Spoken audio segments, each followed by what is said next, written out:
بسم اللہ الرحمن الرحیم۔ اللہ کے نام سے شروع جو بہت مہربان رحم والا۔ اے جھرمٹ مارنے والے، رات میں قیام فرما سوا کچھ رات کے، آدھی رات یا اس سے کچھ کم کرو یا اس پر کچھ بڑھاؤ، اور قرآن خوب ٹھہر ٹھہر کر پڑھو۔ بے شک ان قریب ہم تم پر ایک بھاری بات ڈالیں گے۔ بے شک رات کا اٹھنا وہ زیادہ دباؤ ڈالتا ہے اور بات خوب سیدھی نکلتی ہے۔ بے شک دن میں تو تم کو بہت سے کام ہیں، اور اپنے رب کا نام یاد کرو اور سب سے ٹوٹ کر اسی کے ہو رہو۔ وہ پورب کا رب اور پچھم کا رب، اس کے سوا کوئی معبود نہیں، تو تم اسی کو اپنا کارساز بناؤ، اور کافروں کی باتوں پر صبر فرماؤ اور انہیں اچھی طرح چھوڑ دو، اور مجھ پر چھوڑو ان جھٹلانے والے مالداروں کو، اور انہیں تھوڑی مہلت دو۔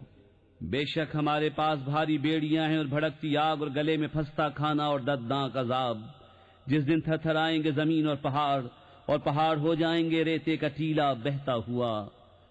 بے شک ہم نے تمہاری طرف ایک رسول بھیجے کہ تم پر حاضر ناظر ہیں۔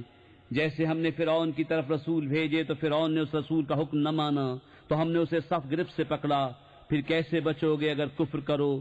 اس دن جو بچوں کو بوڑھا کر دے گا، آسمان اس کے صدمے سے پھٹ جائے گا۔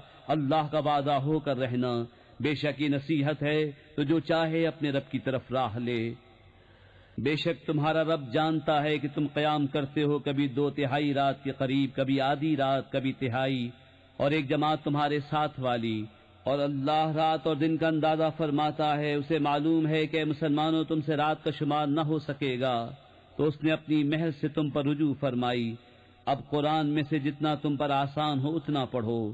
اسے معلوم ہے کہ ان قریب کچھ تم میں سے بیمار ہوں گے اور کچھ زمین میں سفر کریں گے اللہ کا پھل تلاش کرنے، اور کچھ اللہ کی راہ میں لڑتے ہوں گے۔